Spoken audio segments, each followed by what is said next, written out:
Hey, what's going on, guys? Destructinator here, and today, what I have for you guys is an absolutely insane DNA bomb on the map Terrace, playing some 6v6 TDM on Xbox 360. Now, unfortunately, this isn't actually my gameplay. This is by KRNG Tank. He was nice enough to let me borrow it to use it and upload it. So, I would say to go subscribe to him. Unfortunately, he doesn't actually have a YouTube channel. However, make sure to like the video and show him your support in the comments section below. Now, let's get right into what I want to talk about today. Is the fact that, my opinions on Advanced Warfare. Let's do that, because I haven't really talked about them too much. The game's been out just over a week. I have about 14 hours of playtime, I want to say, and I think, I'm qualified enough to give you guys a good reason whether or not to buy it and kind of my opinions on the game and that kind of thing. So, let's get right into it. The first thing with Advanced Warfare that's extremely noticeable just, after the first game or two is that it plays extremely differently from any other Call of Duty. I mean, the whole exosuit thing and, dashing and double jumping, it kind of seems like a little bit of a big deal at first when you think about it, but when you actually get into the game, it is a huge deal. I mean, the way the maps are designed with their, verticality, and you kind of, there's all these different spots and routes and places to go with the exosuit. And is that a good thing or a bad thing is the real question. And I think it's a good thing for the actual playing of the game. The game is definitely a lot of fun to play. It's intense. It's not intense, it's fast-paced. Ghosts was extremely slow-paced, but this game is actually very fast-paced. Even though the maps seem fairly big, they're not. The way the routes kind of work, people tend to run into each other a lot, which is a good thing. It keeps the game entertaining and interesting. However, the thing is, the verticality of the maps is something that we've never really seen in Call of Duty before. Usually on older CODs, there was kind of a couple high points on the map that you would be, vantage points that you would be in a power position on.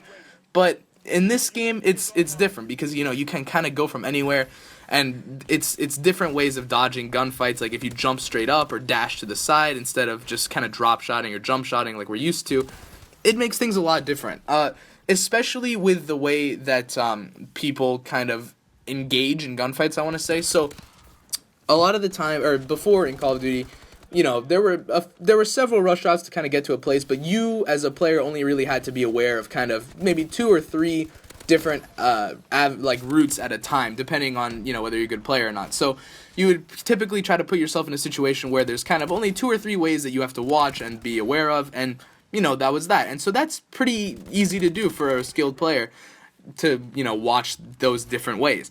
However, the difficulty with Advanced Warfare is that people can come from anywhere. Even if, you have a wall to your back and you're watching a flag, someone could easily jump over that wall and just kind of knife you or punch you in the back, And that's where the downfall of this game in terms of pub stomping comes from, in my opinion. I mean, I don't know how much you guys know, but I am a pub stomper, but, at the beginning of the game, we were all kind of ready to go get DNA bombs, that kind of thing, but it was really hard, Pre-release of Ghosts, a lot of people already had chem strikes, and pre-release of Advanced Warfare, I believe only 2 people had DNA bombs.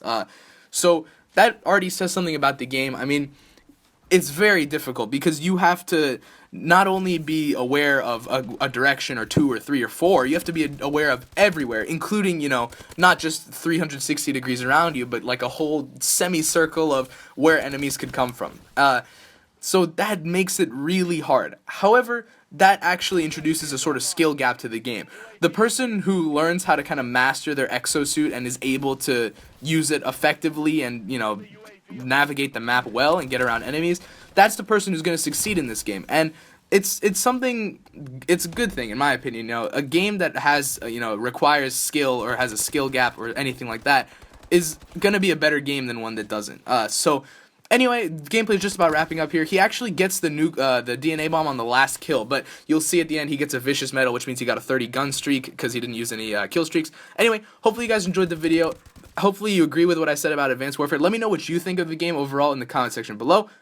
My name is Destructinator, and remember, I'll Fenangle you guys later. Peace out.